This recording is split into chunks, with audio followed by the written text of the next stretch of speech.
In the previous video, we learned about how we could use match to handle the result type, but sometimes that can be considered complete overkill for the task that we want to achieve. The result type actually has many helper methods defined on it to do various more specific tasks. For example, imagine you have a file, or like you want to open a file. So we do what any sane developer would do and call file.open, or we use that namespace. And Rust is going to import that or use that automatically as soon as I tap on enter. Otherwise, you do need to manually type this out if you want to use the open functionality from file. Anyway, here we're going to add file.txt, which is a file that doesn't exist. And instead of handling this result, which might be a file or might be an error, we're just going to call .unwrap on it, just like we did with the option type. So once again, if there is a value, it's going to return that value. Otherwise, if it encounters an error, it's going to call the panic macro for us. So right now, if we were to run this, it would panic because this file does not exist anywhere in my project. But if we were to change this to a file that actually existed, such as secret.txt, and I think we can debug this file, and then rerun our program, what we should get as an output is our file, because secret.txt does exist, meaning this returned a status of OK, which allowed us to grab the file directly. And similarly, we can use, that sounds so weird now, similar, I can't say that. But we can also use another helper method, one which is called expect. And the expect method allows us to specify a message for panic in case something goes wrong.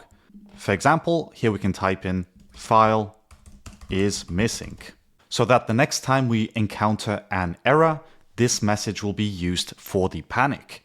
So let's go back to file.txt, which does not exist in my project, and run this program. And as an output, we will get that thread main panicked at this location with our panic message. And it also gives us a more descriptive message, thank God.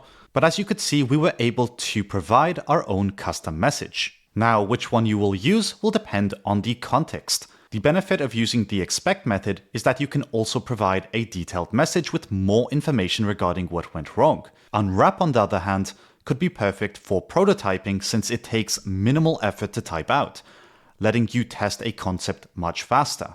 Up next, we're going to talk about propagating errors. And this introduction was taken directly from the Rust book.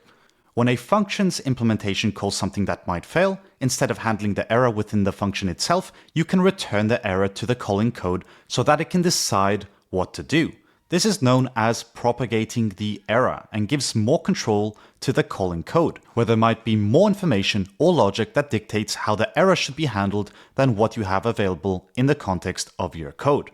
Now, personally, I think that explanation sounded much more complicated than it should have, but that's okay because we're going to be covering or breaking down what all of that meant with an example. So to get started, I'm going to remove all of this, and we're going to have to take care of a few imports. Right now, we can keep this one, but something else we should use from the standard library, which comes from the IO namespace, is self and read. Now, self brings IO itself into scope. So we can write things such as IO error without having to refer to the standard library, which is much more convenient than doing this every single time we want to use it.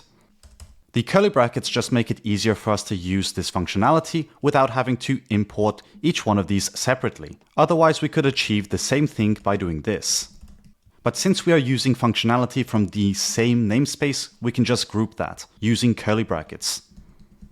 And if we ever have anything else we want to use from IO, we can include it inside here. Anyway, what we want to do next is create a function called getData.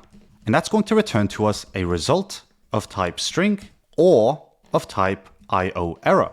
As you can see, we are returning a result here. We're not returning the actual string. Now inside here, we can create something called data file result, which is going to attempt to open a file, such as data.txt, and that currently does not exist in my program.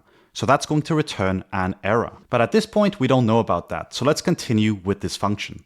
Here we can type in let mutable data file equal match data file result. Then we have to handle what happens if it's okay. And if it is okay, we want to return the file and assign it to the data file. Otherwise, we want to grab the error and return the error.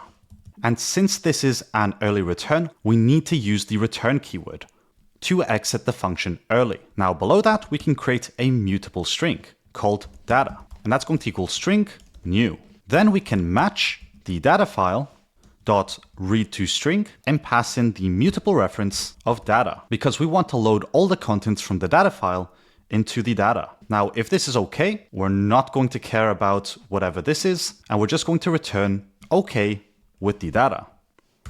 Otherwise, we're going to return another error, whatever went wrong while we were trying to read the string. And here we don't need to specify the return keyword because this is the last expression in our function. The return keyword was used here to mark an early return. Now going to our main function, we can type in data equals get data. And that's very Pythonic. So let's add the let there. And as you can see, when we try to get that data, what we'll get back is a result of type string or error. So practically all we're doing is telling whoever's calling this function to handle the error themselves.